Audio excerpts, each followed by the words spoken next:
Hello friends, welcome to UPSC Niti. ये है हमारा पॉलिटी एमसीक्यू सीरीज़ और आज हम देखेंगे इसका पार्ट 3। तो चलिए हमारे इस सिलसिले को आगे बढ़ाते हुए हम देखेंगे आज के क्वेश्चंस। तो हमारा पहला क्वेश्चन है, which of the following are the discretionary powers given to the governor of a state. मतलब स्टेट गवर्नर को जो विवेकाधीन अधिकार दिए हुए होते हैं वो कौन से होते हैं, ये हमें यहाँ बताना है। तो हमारा पहला स्टेटमेंट है, sending a report to the president of India for imposing the president's rule. मतलब राष्ट्रपति शासन लागू करने के लिए प्रेसिडेंट को रिपोर्ट पेश करना। Next is appointing the ministers की नियुक्ति करना।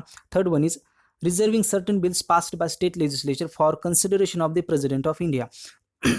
राज्य विधानसभा द्वारा पास किया हुआ बिल प्रेसिडेंट के विचार विमर्श के लिए रिजर्व कर देना। And fourth next is making the rules to conduct the business of the state government.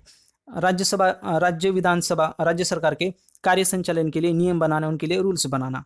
तो हम देखेंगे इसमें से गवर्नर की डिस्क्रिशनरी पावर्स कौन से है। तो ये जो हमारा सेकंड स्टेटमेंट है, that is appointing the ministers. ये मिनिस्टर्स की अपॉइंटमेंट है ना, वो सीएम के एडवाइस पे की जाती है। मतलब ये सीएम रिकमेंड करते और बाद में गवर्नर उनकी अपॉइंटमेंट कर देते एज ए मिनिस्टर्स। तो ये जो होते हैं उनकी डिस्क्रिशनरी पावर्स नहीं होते। तो हमारा ये सेकंड स्टेटमेंट गलत होगा। और ये जो है fourth statement, that is making the rules, राज्य सरकार के कार्य संचालन के रूल बनाना, नियम बनाना, ये तो उनकी ड्यूटी होती है, ये उनके डिस्क्रिशनरी पावर में नहीं आता। तो हमारे सेकंड एंड फोर्थ स्टेटमेंट गलत हो गया। तो हमारा आंसर हो जाता है 1 और 3, दैट इज ऑप्शन बी। यहाँ पर दोस्तों अगर और आप गौर करेंगे तो ये आपको सिर्फ ये भी पता होगा कि ये दूसरा स्टेटमेंट गलत है, तो भी आपका आंसर निकल सकता है। दैट इज 2 गलत हो गया तो हमारा ए कैंसिल हो, एलिमिनेट हो गया, सी एलिमिनेट होगा और डी भी एलिमिनेट होगा। यूपीएससी हमेशा ऐसे क्लूज एग्जाम में दे देते हैं, तो आपको थोड़ा सा ध्यान देना है ऑप्शंस पे, तो आपके आंसर करेक्ट हो जाएंगे। यहाँ हम देखेंगे आंसर दैट इज 1 और 3 only. Article 166 state that the governor shall make rules for the more convenient transaction of the business of the government of the state, and ministers are appointed by the governor on the advice of the CM and hence not a discretionary power। ये उनकी advice पे उनको appoint किया जाता है ministers को, तो it is not a discretionary power, ये उनकी रेगुलर ड्यूटी हो जाता है। तो ये जो डिस्क्रिशनरी पावर्स होते हैं गवर्नर के, उनके बारे में हम थोड़ा सा डिस्क्रिप्शन देख लेंगे यहाँ। अगर हम प्रेसिडेंट और गवर्नर इनकी डिस्क्रिशन पावर के बारे में हम थोड़ा सा कंपेयर करेंगे, तो गवर्नर की डिस्क्रिशन पावर होती है ना, वो उनका स्कोप थोड़ा सा बड़ा हो जाता है, क्योंकि उनकी डिस्क्रिशनरी पावर इस आर्टिकल में, कॉन्स्टिट्यूशन में मेंशन की गई है गवर्नर की discretion power, that is article 163, जो कि प्रेसिडेंट के बारे में कॉन्स्टिट्यूशन में उनकी डिस्क्रिशनरी पावर मेंशन नहीं की गई है। Article 163 of the constitution says that there shall be a council of ministers in the state with the chief minister at the head to aid and advise the governor in exercise of his functions except those which are required to be done by the governor on his or her discretion। तो इस article में उनकी discretion power mention की गई। तो हम बढ़ते क्या आगे। The constitution further mentions that if any question arises whether a matter falls within the governor's discretion. अगर कोई ऐसा मैटर और ऐसी कोई सिचुएशन आ जाता है कि ये मैटर गवर्नर के डिस्क्रिशन के अंडर आता है या नहीं, तो इसका जो डिसीजन होता है ना, उसके जो डिसीजन आना चाहिए वो सिर्फ गवर्नर ही दे सकता है। उसके बारे में हम किसी भी कोर्ट में नहीं जा सकते। गवर्नर ही डिसाइड करता है कि वो डिस्क्रिशनरी पावर के तहत आता है या नहीं। तो हम देखेंगे, तो हम आगे बढ़ते हैं। मोर और व्हाट एडवाइस वाज टेंडर। अगर गवर्नर ने मिनिस्ट्री को कोई भी एडवाइस दी है तो उसके बारे में हम किसी भी कोर्ट में इंक्वायरी नहीं चला सकते। तो यहाँ हमने कुछ डिस्क्रिशनरी पावर दी है, तो हम देखते हैं वो डिस्क्रिशनरी पावर्स कौन सी है। अगर नो कॉन्फिडेंस या अविश्वास प्रस्ताव पास हो गया तो गवर्नर स्टेट लेजिस्लेटिव असेंबली को डिसॉल्व कर सकते हैं और उनके now it is up to the governor what he should like to do. मतलब ये उनके ऊपर है गवर्नर के, वो अब क्या करे, मतलब डिसॉल्व करना है या नहीं। तो देखेंगे हम आगे बढ़ते हैं इनकी डिस्क्रिशनरी पावर देखने के लिए। Governor on his or her discretion can recommend the president about the failure of the constitutional machinery in the state. अगर कॉन्स्टिट्यूशनल मशीनरी का फेलियर हो गया स्टेट में, तो गवर्नर की ये डिस्क्रिशनरी पावर हो जाती है कि वो प्रेसिडेंट को बताए, इनके बारे में रिपोर्ट करे। Governor can reserve a bill passed by the state legislature for the president's assent. मतलब जो हमारे ऑप्शन में भी दिया गया था, तो ये सही हो जाता है, उनकी डिस्क्रिशनरी पावर हो जाती है। Governor on his or her discretion can appoint anybody as a chief minister. अगर ये सबसे बड़ी पावर उनके गवर्नर के पास होती है। अगर किसी भी पॉलिटिकल पार्टी को कोई स्पष्ट बहुमत नहीं है असेंबली में, तो ये गवर्नर की डिस्क्रिशनरी पावर हो जाती है कि वो किस व्यक्ति को as a chief minister appoint करे। तो हम आगे बढ़ते हैं। ये governor determines the amount payable by the government of Assam, Meghalaya, Tripura and Mizoram to the an autonomous tribal district council as royalty accruing from licenses for mineral exploration। ये जो स्टेट है ना, आसाम, मेघालय, त्रिपुरा, मिजोरम, इसको हम ऐसे याद रखते हैं AMTM। तो इनकी जो एटोनॉमस ट्राइबल डिस्ट्रिक्ट काउंसिल होते हैं, उनके लिए जो रॉयल्टी देने हैं वो कहाँ से आती है? Royalty mineral exploration. वो कितना, उनका अमाउंट कितना होना चाहिए, वो डिसाइड कौन करते? तो वो गवर्नर डिसाइड करते, और वो इनकी डिस्क्रिशनरी पावर के अंडर आता है। तो यहाँ हमने उनकी डिस्क्रिशनरी पावर में थोड़ा सा डिस्क्रिप्शन दिया है, तो आप चाहे तो वो पढ़ लीजिए। हम देखते हैं अब हमारा next question. Question number 2 is, consider the following statement, that is statement 1 is, the president shall make rules for the more convenient transaction of the business of the government of India and for the allocation among ministers of the said business। मतलब सरकार के कार्य संचालन के लिए president को rule बनाने चाहिए, और for the allocation among the ministers of the said business, मतलब जो कार्य है उनके मिनिस्टर्स में जो आवंटन किया जाना चाहिए, उनके लिए भी उनको रूल बनाना चाहिए। ऐसा ये हमारा पहला स्टेटमेंट कहता है, प्रेसिडेंट को रूल बनाना चाहिए। और हम देखेंगे हमारा next statement, that is all executive actions of the government of India shall be expressed to be taken in the name of prime minister. मतलब गवर्नमेंट की जो भी एक्शंस है, उनके जो भी एग्जीक्यूशन एक्शंस होते हैं, वो प्राइम मिनिस्टर्स के नाम पर ली जाते हैं। ऐसा ही हमारा दूसरा स्टेटमेंट कहता है। तो ये दूसरा स्टेटमेंट हमारा गलत हो जाता है, क्योंकि ये ऑल दी जो एग्जीक्यूटिव एक्शंस होते हैं वो प्रेसिडेंट के इन the name of the president होती है, वो इन the name of prime minister नहीं होती है।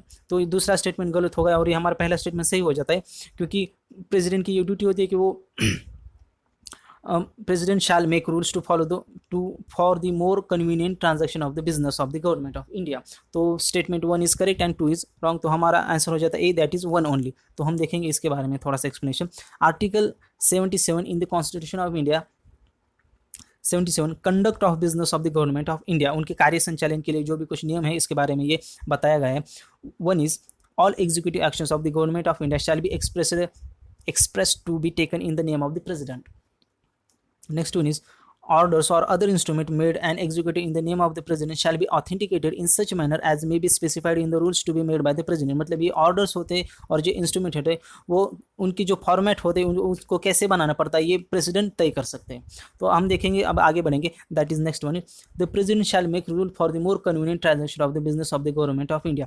गवर्नमेंट या सरकार के अच्छे या सुविधाजनक कार्य संचालन के लिए प्रेसिडेंट रूल बना सकते हैं। तो हम देखेंगे अब हमारा अगला question, that is consider the following statements regarding no confidence motion in India. ये जो अविश्वास प्रस्ताव होता है, इनके बारे में हमें ये स्टेटमेंट दिए गए हैं। तो हम देखेंगे statement 1, option 1 is, there is no mention of no confidence motion in the constitution of India. हमारे कॉन्स्टिट्यूशन के अंदर नो कॉन्फिडेंस मोशन या अविश्वास प्रस्ताव का कोई भी जिक्र नहीं किया गया है, ऐसा हमारा ये पहला स्टेटमेंट कहता है। तो हम देखेंगे हमारा दूसरा statement, a motion of no confidence can be introduced in the Lok Sabha only. ये नो कॉन्फिडेंस मोशन का आरंभ सिर्फ लोकसभा में ही किया जा सकता है, ऐसा ये हमारा दूसरा स्टेटमेंट कहता है। तो ये दूसरा स्टेटमेंट हमारा सही हो जाता है, और ये पहला स्टेटमेंट भी सही है, क्योंकि नो कॉन्फिडेंस मोशन का कोई भी जिक्र हमारे कॉन्स्टिट्यूशन के तहत नहीं किया गया है। तो हमारे दोनों स्टेटमेंट सही है, तो हमारा आंसर हो जाता है that is both 1 and 2 are correct. तो हम इसके बारे में थोड़ा एक्सप्लेनेशन देखेंगे। इसका आंसर हो जाता है C, that is both 1 and 2 correct. A motion moved by the member to express lack of confidence. अगर किसी भी मेंबर को सरकार पे विश्वास नहीं रहा, तो वो उसको एक्सप्रेस करने के लिए वो लैक ऑफ कॉन्फिडेंस मोशन या नो कॉन्फिडेंस मोशन लाता है संसद में। और अगर ये मोशन पास हो गया, तो इसका मतलब क्या होता है कि गवर्नमेंट को रिजाइन करना पड़ता है या गवर्नमेंट गिर जाते हैं, ऐसा हम कहते हैं नो कॉन्फिडेंस मोशन अगर पास होगा। तो हम देखेंगे इसके थोड़े से नियम हम यहाँ देखेंगे। No need to set out grounds on the which it is based. मतलब नो कॉन्फिडेंस मोशन लाने के लिए कोई भी ग्राउंड सेट नहीं किया गया, उनका भी कोई भी रूल नहीं। अगर किसी चाहे, अगर उनको गवर्नमेंट में विश्वास नहीं रहा, तो वो ला सकते हैं। No confidence motion is introduced only in the Lok Sabha. ये सिर्फ लोकसभा में ही इंट्रोड्यूस की जा सकती है, राज्यसभा भी नहीं। And it needs a support of not less then 50 members of Lok Sabha for its introduction. अगर किसी को भी नो कॉन्फिडेंस मोशन लाना है, तो उसके लिए 50 मेंबर्स का सपोर्ट चाहिए इन द लोकसभा। मतलब MPs का सपोर्ट चाहिए, 50 MPs का। Rule 193 of the Lok Sabha specifies the procedure of a motion on no confidence. तो ये हो गए इनके नियम। तो हम आगे बढ़ते हैं हमारे नेक्स्ट क्वेश्चन के साथ। Question number 4, the question number 4 is the power of Supreme Court of India, the power of Supreme Court of India to decide disputes between the center and the states fall under its centre और states या centre और राज्यों में जो भी कोई विवाद होते उन पे डिसीजन देने का जो सुप्रीम कोर्ट का पावर होता है वो किन के तहत आता है, किन उनके किस जुरिस्डिक्शन के या उनके किस अधिकार क्षेत्र में आता है, ये हमें बताना है। Option A is advisory jurisdiction, appellate jurisdiction, original jurisdiction और रिट जुरिस्डिक्शन। तो ये जो पावर होता है ना राज्य और स्टेट में के विवादों के लिए डिसीजन देना, तो वो आता है उनके ओरिजिनल जुरिस्डिक्शन में। तो हमारा आंसर हो जाता है सी। तो हम यहाँ देखते हैं ओरिजिनल जुरिस्डिक्शन के बारे में या कोर्ट के बारे में थोड़ा सा। ये जो हमारा सुप्रीम कोर्ट है वो अपेक्स बॉडी होते हैं हमारे जुडिशियल सिस्टम के लिए। It is the highest and the final judicial tribunal of India. हमारे जो सुप्रीम कोर्ट है उनके बारे में सर अल्लादी कृष्ण स्वामी अय्यर ने इन्होंने ये स्टेटमेंट दिया है। तो हम देखेंगे स्टेटमेंट क्या है। The Supreme Court of India is more powerful than any supreme court in any part of the world. मतलब हमारा जो सुप्रीम कोर्ट है वो वर्ल्ड में से किसी भी सुप्रीम कोर्ट से ज़्यादा पावरफुल है, ऐसा वो उनका कहना है। इट इज़ बिकॉज, वो ऐसा क्यों कहते हैं, तो इट इज़ बिकॉज और supreme court besides being a federal court, हमारा सुप्रीम कोर्ट एक फेडरल कोर्ट है, उसके साथ वो एक वो गार्डियन ऑफ द कॉन्स्टिट्यूशन है। मतलब वो हमारे कॉन्स्टिट्यूशन के संरक्षक है हमारा supreme court. Also exercises appellate and advisory powers, उनके लिए एपिलेट जुरिस्डिक्शन भी है और एडवाइजरी जुरिस्डिक्शन भी सुप्रीम कोर्ट के पास होता है। या हमने ये दूसरा पैरामिस कर दिया है वो हम देखेंगे। The Supreme court consist of a chief justice and a number of other जजेस। सुप्रीम कोर्ट में एक चीफ जस्टिस होते हैं और आप बाकी के अदर जजेस होते हैं। जब हमारा सुप्रीम कोर्ट स्टार्ट किया गया, मतलब उनको इनिशिएट किया गया उस टाइम में उनमें सिर्फ 13 जजेस थे और वो बाद में पार्लियामेंट में वो 18 बढ़ाए, उसके बाद वो उनका नंबर 26 हो गया। और ये जो पार्लियामेंट की जजेस को बढ़ाने की जो पावर होते हैं वो किस आर्टिकल के तहत होती है, वो आर्टिकल होता है article 1 to 4 of the constitution. तो हम देखेंगे जो jurisdiction of the Supreme court में बी डिवाइडेड इनटू 3 कैटेगरीज। मतलब 3 कैटेगरीज नहीं होती, ज़्यादा होती है, यहाँ हमने सिर्फ 2 या 3 आपको समझाने के लिए। तो हम देखेंगे ओरिजिनल जुरिस्डिक्शन के अंदर कौन सी पावर्स आती है। Supreme court acts as a guardian and protector of the constitution, मतलब वो कॉन्स्टिट्यूशन के गार्डियन या उनके प्रोटेक्टर के तहत काम करते। The Supreme court has exclusive jurisdiction in the case of you, जो नीचे 3 केसेस दिए गए उनके लिए सुप्रीम कोर्ट के पास एक्सक्लूसिव जुरिस्डिक्शन होता है। एक्सक्लूसिव का मतलब क्या, तो सिर्फ सुप्रीम कोर्ट ही इस पर डिसीजन दे सकता है, कोई और कोर्ट नहीं दे सकता। 1 is union versus 1 of more state, मतलब सेंट्रल और 1 या 2 state. B1 is union and 1 or more state versus 1 or more state, and C1 is no or more states versus 1 or more state versus 1 or more state, मतलब 2 या 3 राज्यों के बीच में का विवाद। तो हम देखेंगे हमारा अगला क्वेश्चन इसके बाद, that is question number 5। The power to increase the number of जजेस in the Supreme Court of India is vested in, मतलब सुप्रीम कोर्ट में से जो सुप्रीम कोर्ट में जो जज होते हैं उनके नंबर बढ़ाने की जो पावर्स होती है वो किन के पास होती है, ऐसा हमें दिया गया। अगर आपने हमारा पहला एक्सप्लेनेशन, पिछले क्वेश्चन का एक्सप्लेनेशन अच्छे से पढ़ा है तो आपको ये ज़रूर आएगा, क्योंकि ये पावर होती है पार्लियामेंट के पास। जैसा कि हमने यहाँ देखा अभी इस पैरा में, the Supreme court consist, that is यहाँ article 1 exercising its power under the article 124 of the constitution to vary the number, the parliament subsequently increased the number of first to 18 and eventually to 26। तो ये होगा इसका answer, that is B, that is the parliament. तो हम देखेंगे हमारा next question, that is question number 6। Which of the following is the largest committee of the parliament, मतलब हमारे पार्लियामेंट या संसद की सबसे बड़ी कमेटी कौन सी है, ये हमें बताना है।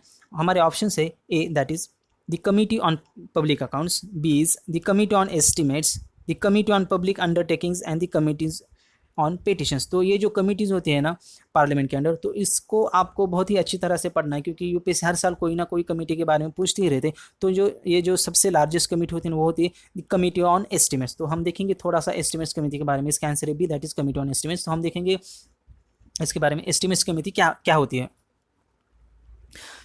कमिटी ऑन एस्टिमेट्स जो ये कमेटी है ना वो पहली बार 1950 में फॉर्म की गई थी। It is a parliamentary committee competing consisting of 30 members, मतलब ये 30 मेंबर्स की कमेटी होते और उसे हर हर साल लोकसभा में के मेंबर्स के द्वारा ये कमेटी नियुक्त की जाती है। ये जो मेंबर्स होते हैं वो लोकसभा के होते हैं 30 मेंबर्स। ये जो कमेटी वो सबसे बड़ी कमेटी होती है। और उसके बाद जो सबसे बड़ी नंबर 2 की जो सबसे बड़ी कमेटी होती है public account committee. The chairman of the committee is appointed by the speaker from amongst its members. A minister cannot be elected as a member of the committee. कोई भी मिनिस्टर हो तो वो इस कमेटी का member नहीं किया जा सकता। अगर कोई मेंबर, इस कमेटी का मेंबर अगर बाद में उनको मिनिस्टर बना दिया जाए उस मेंबर को, तो वो इस कमेटी के मेंबर नहीं रहते हैं। ऐसा he ceases to be a member of the committee from the date of such appointment. और ये कमेटी का टर्म ऑफ ऑफिस कितना होता है? The term of office of the committee is 1 year. Functions, हम इस कमेटी के फंक्शंस देखें क्या होते हैं इसके function. To report what economies improvements in the organisation, to report what economies improvements in organization, efficiency or administrative reform consistent with the policy underlying the estimates may be affected। मतलब किसी भी policy के under कोई भी मितव्ययिता लानी है, उनमें कोई इंप्रूवमेंट्स करने ऑर्गेनाइजेशन में, और इफिशियंसी और एडमिनिस्ट्रेशन रिफॉर्म करने हैं, तो ये कमेटी उनके लिए रिकमेंडेशन करती है।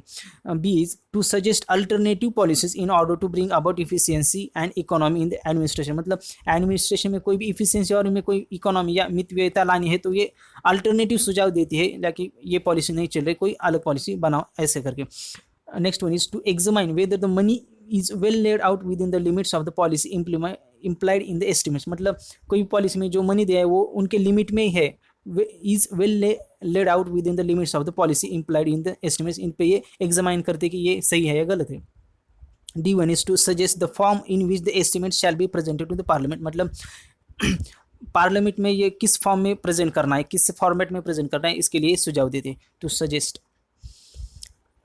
Due to this reason this committee is also called continuous economic committee. मतलब ये कमेटी किसी भी पॉलिसी के लिए हमेशा इकोनॉमी के लिए सुझाव देती है, इसलिए इसे कंटिन्यूस इकोनॉमिक कमेटी कहा जाता है। ये आप याद रखिए, महत्वपूर्ण पॉइंट हो जाता है। The works of this committee continues throughout the year and it keeps reporting to the house as examination process. मतलब इनका जो कार्य है वो लगभग साल भर चलता है, और जैसे इनकी प्रोग्रेस हो जाती है वो पार्लियामेंट की रिपोर्ट करते ही रहते हैं। तो हम देखेंगे अब हमारा अगला question number 7। What will follow if a money bill is substantially amended by the Rajya Sabha. अगर राज्यसभा ने कोई भी मनी बिल को संशोधित कर दिया तो उसके कॉन्सिक्वेंसेस क्या हो सकते हैं, ऐसा हमें यहाँ कहा गया है। क्यों, उसके बाद क्या हो सकता है? राज्यसभा ने अगर किसी भी मनी बिल को अमेंड कर दिया, उनको संशोधित कर दिया, तो उसके बाद जो होने वाला है वो क्या हो सकता है? ऑप्शंस, हमारे ऑप्शंस है, options A is the Lok Sabha में still proceed with the bill accepting और not accepting the recommendations of the Rajya Sabha. मतलब राज्यसभा के जो रिकमेंडेशन, उनके जो सुझाव है, उनको स्वीकार या अस्वीकार करते हुए लोकसभा बिल के साथ आगे बढ़ती है, मतलब बिल को पास करती है। ये होगा हमारा पहला option. Option B is the Lok Sabha can not consider the bill further. मतलब लोकसभा बाद में उस बिल को कंसिडर नहीं करेगी, ऐसा हमारे दूसरा स्टेटमेंट कहता है। Next one is the Lok Sabha में send the bill to the Rajya Sabha for the reconsideration. मतलब लोकसभा राज्यसभा के पास ये बिल को रिकंसिडरेशन के लिए भेज देती है। And the last one is the president may call a joint sitting for the passing of the bill. मतलब ये बिल पास करने के लिए हमारे राष्ट्रपति कोई संयुक्त बैठक बुला लेते हैं, ऐसा ये फोर्थ स्टेटमेंट कहता है। तो हम देखेंगे इसमें से करेक्ट कौन सा हो जाता है। तो ये पहला स्टेटमेंट ही करेक्ट है, क्योंकि अगर राज्यसभा ने किसी भी बिल में अमेंडमेंट कर दिया, किसी भी बिल को संशोधित कर दिया, तो लोकसभा उस बिल को उनके सुझाव को एक्सेप्ट कर सकती है, रिजेक्ट कर सकती है, लेकिन दोनों ही केसेस में लोकसभा उस बिल के साथ आगे बढ़ती है, मतलब उस बिल को पास कर दिया। तो हमारा ये पहला स्टेटमेंट सही हो जाता है और यही हमारा आंसर है, दैट इज 1। ये जो दूसरा fourth statement that is the president may call a joint sitting for passing bill, ये गलत है, क्योंकि मनी बिल के लिए कोई भी जॉइंट सिटिंग का प्रावधान नहीं है हमारे कॉन्स्टिट्यूशन। तो ये हमारा गलत होगा। तो हमारा आंसर है ए, दैट इज ए। हम देखेंगे मनी बिल या मनी बिल के बारे में हम थोड़ा सा यहाँ डिस्क्रिप्शन देखेंगे। अगर किसी बिल को मनी बिल कहना है तो उनकी जो पावर होती है वो सिर्फ स्पीकर के पास होते हैं, लोकसभा के स्पीकर के पास होती है। Money bill decision of speaker is final weather a bill is money bill और not, and it can be introduce only in the Lok Sabha. मतलब ये सिर्फ लोकसभा में ही इनका आरंभ किया जा सकता है। Provisions for the money bill with recommendations of the president, मतलब money bill can only be introduced in the Lok Sabha with recommendations of the president. Provisions for the money bill, अगर ये प्रोविजंस है तो उन्हें हम money bill कहते हैं। तो हम देखेंगे ये प्रोविजंस कौन से, इम्पोजिशन, एबॉलिशन, रिमिशन, अल्टरेशन और रेगुलेशन ऑफ एनी टैक्स। अगर कोई टैक्स इम्पोज करना है, एबॉलिश करना है, मतलब उन्हें निकालना है, रिमिशन करना है, और कोई टैक्स रिप्लेस करना है, एक टैक्स की बजाय दूसरा जाना है, उसे हम अल्टरेशन कहते हैं। और रेगुलेशन ऑफ एनी टैक्स, ऐसा कोई प्रावधान है तो हम उसे मनी बिल कहते हैं बिल में। Regulating and borrowing money from the government, अगर गवर्नमेंट से कोई मनी बोरो करना है और उसे रेगुलेट करना है, ऐसा कोई प्रावधान हो किसी बिल में, तो उसे भी हम मनी बिल कह सकते हैं। मनी इनटू और out of the consolidated fund of India, मतलब कंसोलिडेटेड फंड में कोई मनी डालना है और उसमें से कोई फंडिंग निकालना है तो भी हम उसे ऐसा कोई प्रावधान है तो भी हम उसे मनी बिल कह सकते हैं। Any expenditure charge on consolidated fund of India or to increase amount of such expenditure, तो भी हम उसे मनी बिल कह सकते हैं। मतलब कंसोलिडेटेड फंड में से कोई भी, कंसोलिडेटेड फंड पे कोई भी हम एक्सपेंडिचर चार्ज करना है तो भी हम इसे मनी बिल कह सकते हैं। और receipt or withdrawal of custody of public accounts of India or audit of account of union of state, तो इसे भी हम, ये भी आता है मनी बिल के तहत। तो हम देखेंगे राज्यसभा ऑन मनी बिल, मतलब राज्यसभा का जो स्टैंड है मनी बिल के बारे में, हम उसके बारे में थोड़ा सा डिस्कस करेंगे यहाँ। Rajya Sabha can not amend or reject a money bill but only plays a recommended role in passing of the money bill, मतलब राज्यसभा किसी भी मनी बिल के रिजेक्ट नहीं कर, मनी बिल को रिजेक्ट नहीं कर सकती या अमेंड भी नहीं कर सकती, वो सिर्फ उसके बारे में रिकमेंडेटेड रोल निभाते, मतलब वो सिर्फ अपना सुझाव दे सकती है, उसको वो अमेंड भी नहीं कर सकती या रिजेक्ट नहीं कर सकती। लेकिन यहाँ देखिए, although Rajya Sabha can't amend or reject money bill, it can make recommendations विच लोकसभा में और मे नॉट एक्सेप्ट, मतलब राज्यसभा ने अगर कोई रिकमेंडेशन किया भी तो ये लोकसभा के हाथ में कि वो उनको एक्सेप्ट करे या रिजेक्ट करे, मतलब Lok Sabha has the upper hand in when we consider the money bill. RS Lok Sabha must return the money bill within 40 days, Rajya Sabha को मनी बिल 40 डेज में रिटर्न करना होता है। अगर उन्होंने वो रिटर्न नहीं किया 40 डेज में तो लोकसभा ऐसा समझ लेती है कि राज्यसभा ने वो पास कर दिया और वो उसे लोकसभा उसे पास कर देती बिल को।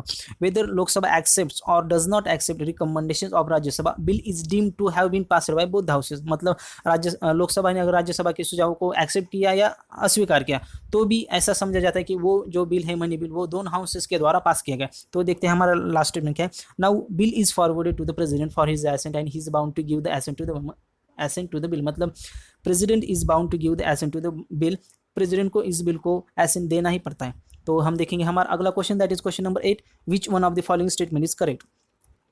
हमें नीचे के स्टेटमेंट्स में से कौन सा करेक्ट है ऐसा हमें पूछा गया।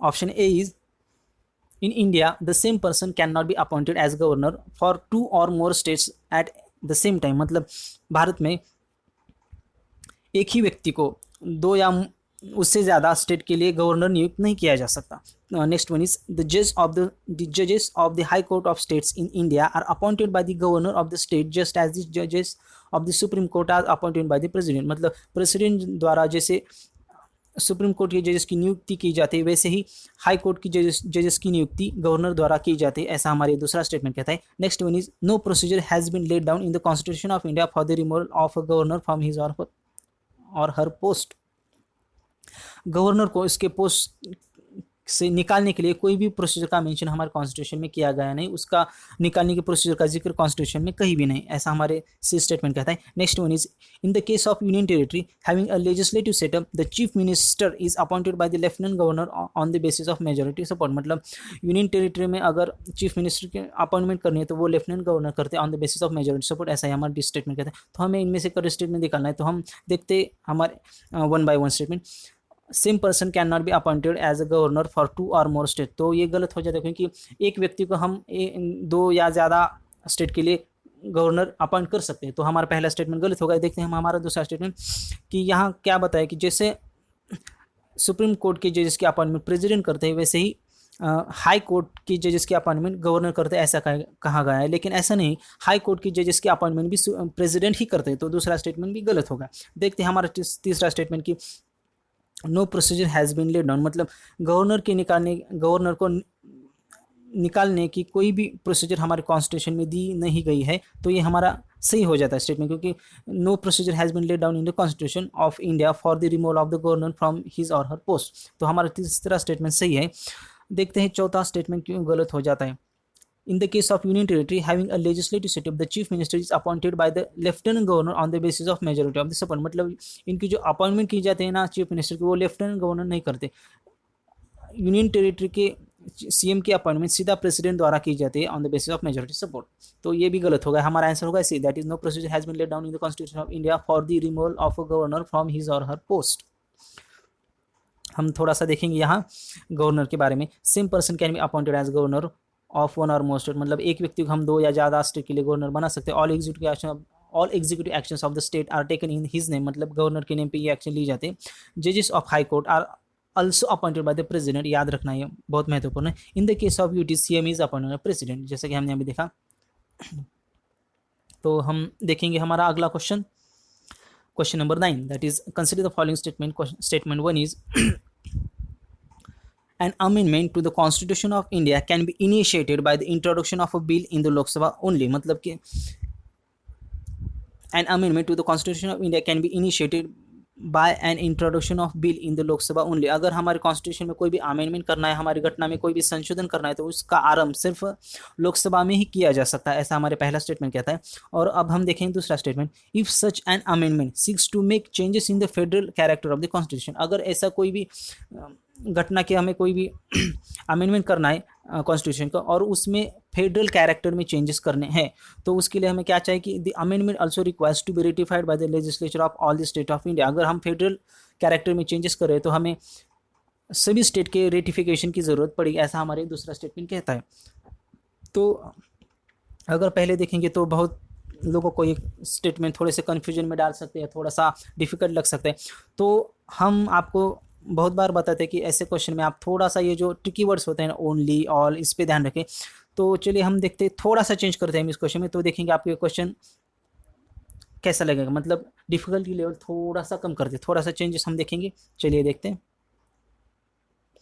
देखिए हमने यहाँ सिर्फ क्या कर दिया, ये ट्रिकी वर्ड्स है, इनको हमने अंडरलाइन कर दिए थे। अब देखते हैं हमारे स्टेटमेंट में क्या फ़र्क पड़ जाता है। ये जो कॉन्स्टिट्यूशन में अमेंड करने का जो बिल होता है वो सिर्फ लोकसभा में लाया जाता है, ऐसा हमारा लोकसभा में आरंभ किया जाता है, ऐसा हमारा पहला स्टेटमेंट कहता है। क्योंकि ये ओनली, तो ये ओनली होने के वजह से ये गलत हो जाता है, क्योंकि ये हम लोकसभा में भी इसका आरंभ कर सकते हैं या राज्यसभा भी कर सकते हैं, तो हमारे पहला स्टेटमेंट गलत हो गया। एंड यहाँ दिया है ऑल, मतलब अगर हमें फेडरल कैरेक्टर में चेंजेस करने हैं तो we require amendment also requires to be ratified by the legislature of all states. यहाँ ऑल स्टेट नहीं होता है, यहाँ ऑल के बजाय होता है मोर देन हाफ स्टेट। तो ये ओनली और ऑल, ये ट्रिकी वर्ड्स समझने के बाद हमारे इसका आंसर सही में आ जाता है। तो हमारा आंसर क्या होगा, नाइदर वन नॉर टू। हम बढ़ते हैं आगे, हमारा option neither one not two. Statement 1, it can be initiated in any house, मतलब राज्यसभा और लोकसभा में हम इसके इनिशिएशन कर सकते हैं। Statement 2, the amendment is required to be ratified by only not less than half states of India. तो हम देखेंगे हमारा 10 question, that is the last question for today. Consider the following statement. Attorney general of India के बारे में हमें ये बताया, हम देखेंगे attorney general of India can, option 1 is attorney general of India can take part in the proceedings of Lok Sabha. Attorney general Lok Sabha के proceedings में पार्ट ले सकते हैं, उनके भाग ले सकते हैं। 2 is he can be a member of a committee of Lok Sabha, मतलब वो लोकसभा के किसी भी कमेटी के मेंबर हो सकते हैं। He can speak in the Lok Sabha, वो लोकसभा में बोल सकते हैं, उसमें अपने विचार विमर्श रख सकते हैं। 4th one is vote in the Lok Sabha, he can vote in the Lok Sabha. तो ये 4th स्टेटमेंट है ना, वो गलत है, क्योंकि attorney general can not vote in the Lok Sabha, मतलब वो he can take part in the proceedings of Lok Sabha, वो लोकसभा के प्रोसीडिंग में पार्ट ले सकते हैं। वो किसी भी कमेटी के मेंबर बन सकते हैं, और and he can speak in the Lok Sabha but he can not vote in the Lok Sabha. तो हमारा 4th स्टेटमेंट गलत होगा। तो हमारा आंसर क्या बन जाता है, सी, दैट इज 1, 2 एंड 3। तो हम इसका थोड़ा सा डिस्क्रिप्शन देखेंगे। अटॉर्नी जनरल ऑफ इंडिया, ये इनके बारे में थोड़ा सा देखेंगे। He is appointed by president, he must be qualified to be appointed as a जज ऑफ एससी, मतलब उनका क्वालिफिकेशन क्या होना चाहिए कि वो इसके लिए दावेदार होने चाहिए कि वो सुप्रीम कोर्ट के जज बनाने के उनकी काबिलियत होनी चाहिए। तो उसे हम प्रेसिडेंट उन्हें अटॉर्नी जनरल बना सकते हैं। ही holds office during the pleasure of president, मतलब प्रेसिडेंट के प्लेजर के दौरान वो ऑफिस ज्वाइन करते हैं। He can be removed by him any time.